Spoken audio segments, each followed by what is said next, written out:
don't think that the point is to avoid suffering at all. Um, you can. I've done it. Um, and suffering is one of those things that I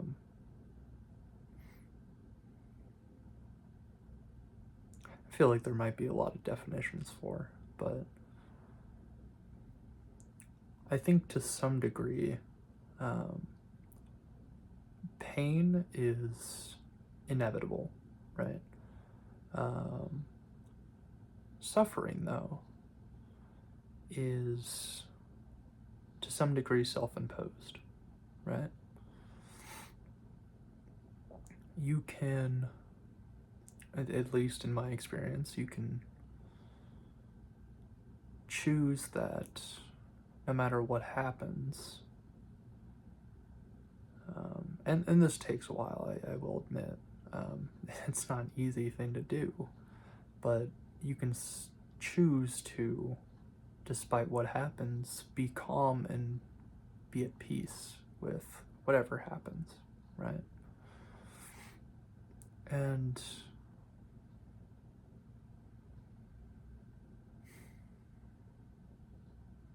you can do that. You can. But I found that sometimes I missed it, you know? Um, and I think the point for me that I found is to not avoid suffering, but to make something with it or to harness it in some way, right? It is self-imposed, um, and with enough practice, you can not suffer. But I like to think that everything that happens to a human being, everything that happens to us, everything that we feel, everything that we go through is for a reason. Especially when it comes to feelings, right? Emotions. Um,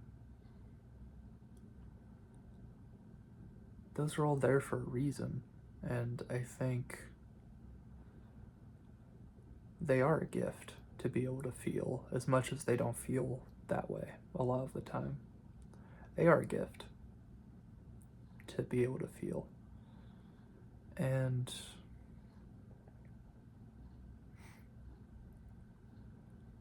because of that, it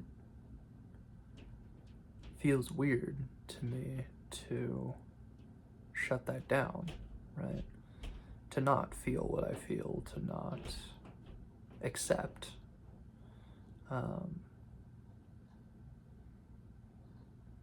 accept my feelings and not accept that sometimes I want to suffer. Not in a way that's self-destructive or not anything like that. It's more, sometimes I just have to sit with the feeling to really have it mean something.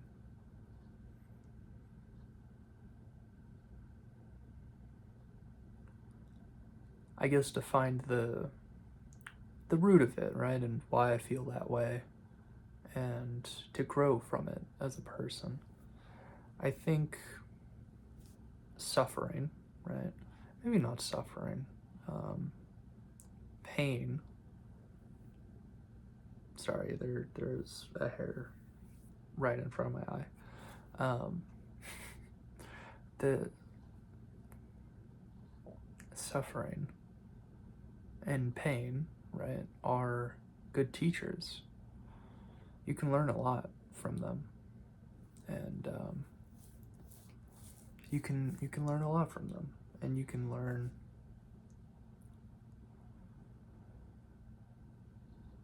I've learned almost everything about myself through them, through pain and through suffering. And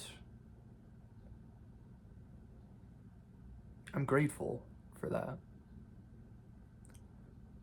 At the end of the day, sure, right?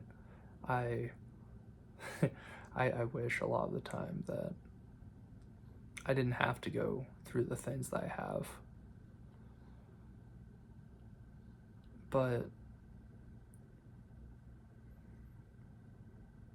it got me to where I am, and it made me who I am. And I really like who I am. I do. I question that sometimes, right? Because I'm a person that is always oriented towards growth, right?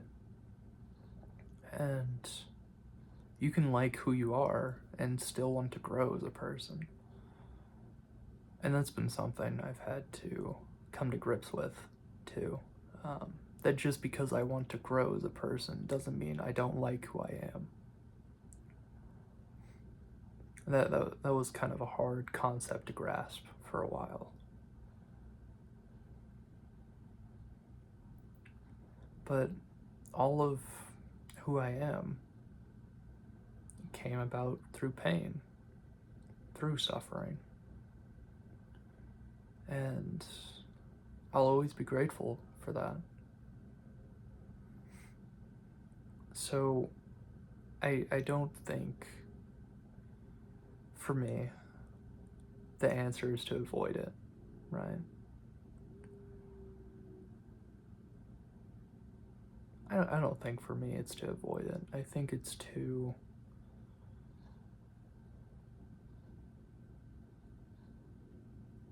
make something of it, to persist despite it.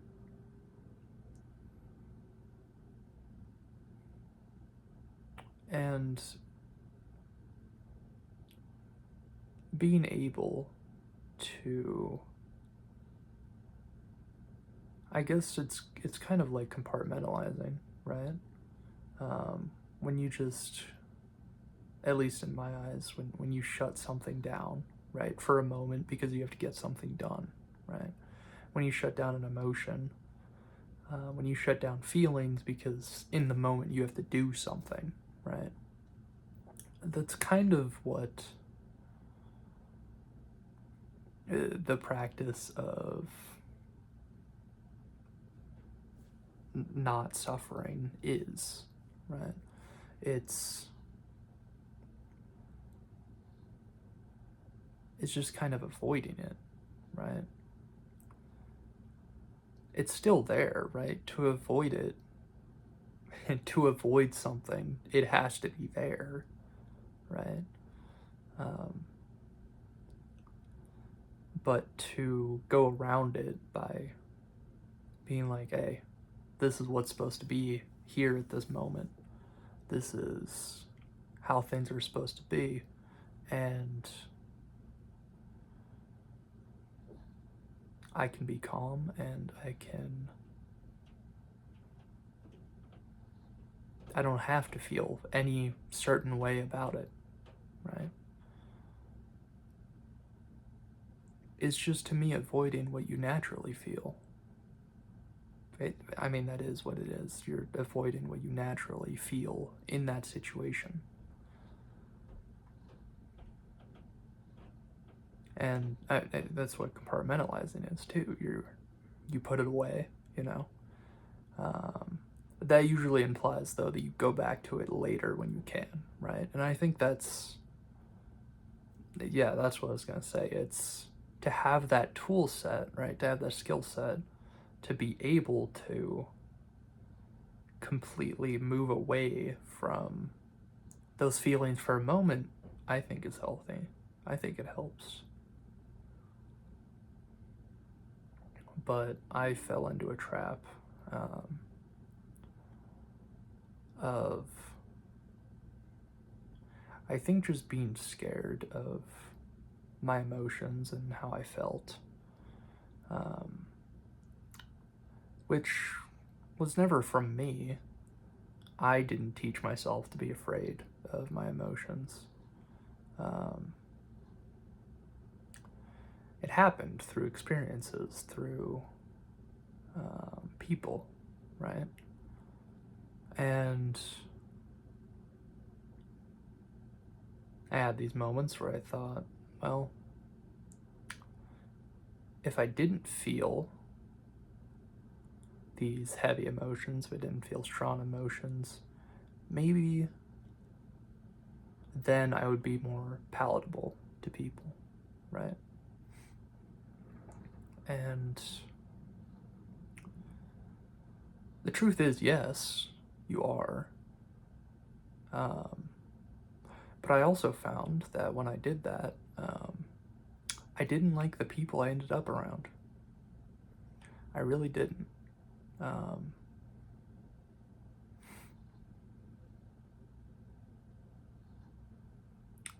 Everything became very surface level and everything became very um, mundane, I guess.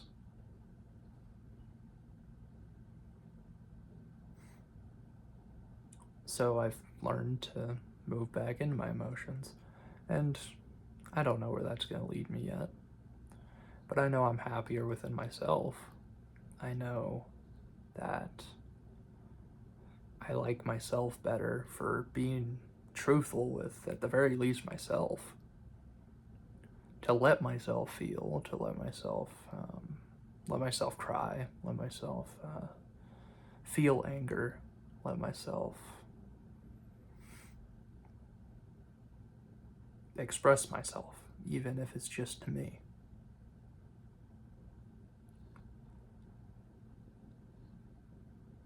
Yeah. Yeah.